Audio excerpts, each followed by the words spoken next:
The first short story I'd like to read you is called The Phone Call. I could usually break up the boredom of my day by cycling through the security cameras. The medical lab is a favourite of mine, watching dead bodies that have been donated to science. Today even that got boring. Who knew that boredom would be the final catalyst that would drive me to look up my biological mother? I had obtained my information 18 months earlier from Families SA, more so to fulfil an old woman's wishes. My adoptive mother. I had been born, name redacted. The white pages contained only 18 families with the same last name. As I sat at my desk, I said to myself, what else can I do to pass the next 4 hours? That is when I had the bright idea to get the white pages out and start making calls. Well, it seemed like a good idea at the time. I rang the number I had been given from the first phone call. A man named Redacted answered the phone. He informed me that I would have to ring back closer to 4:30 if I wanted to speak with Redacted. My heart sank a little when Redacted answered the phone again. Is Redacted there, please? I asked. Redacted asked for my name again and told me to hold on one moment. I could hear her walking towards the phone as she asked, who is Redacted?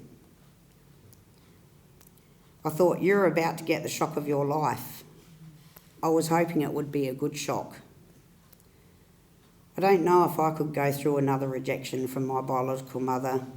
Once was bad enough. Hello, Redacted speaking.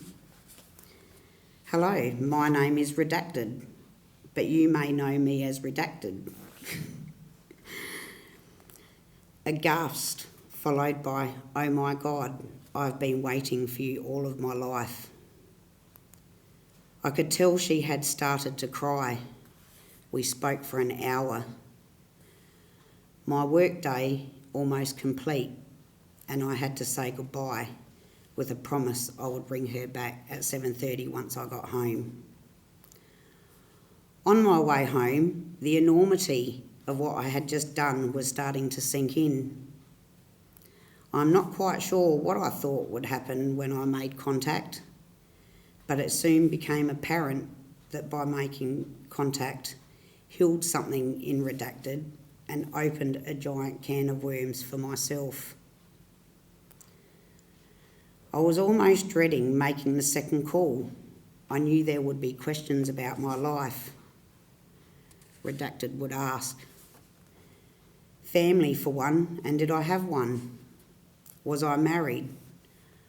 I began to worry that she might reject me because she would not like some of my answers.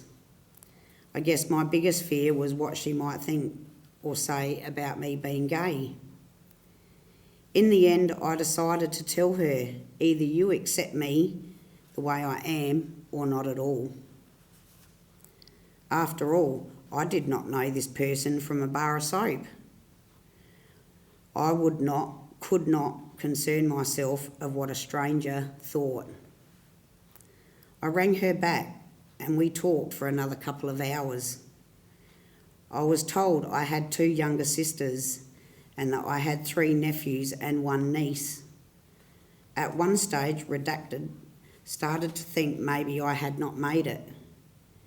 She thought I would have made contact once I turned 18. My 18th came and went. So did my 21st and my 30th.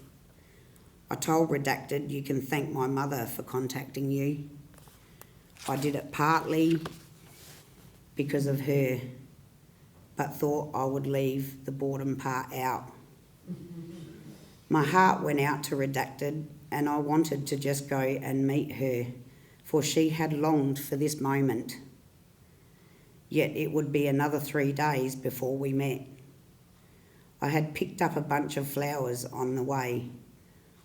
I walked up the driveway with flowers in hand. Redacted opened the front door. I was looking at myself. No DNA required.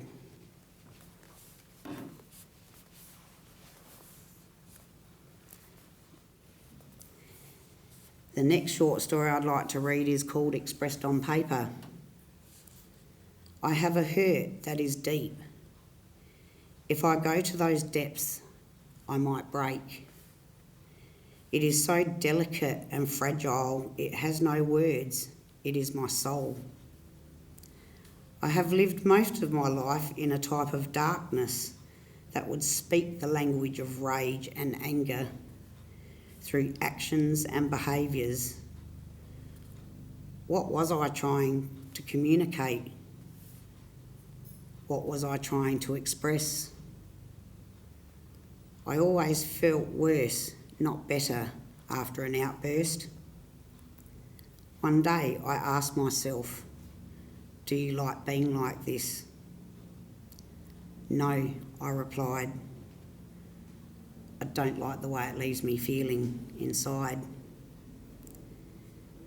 What are you going to do about it then? My soul asked. Change, I said. I made a conscious decision to make changes.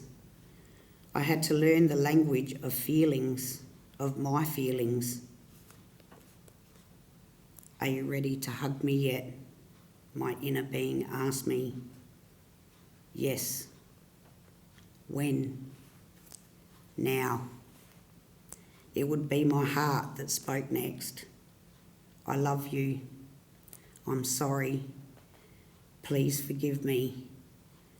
Thank you. It was in that moment I walked into the light and I was free.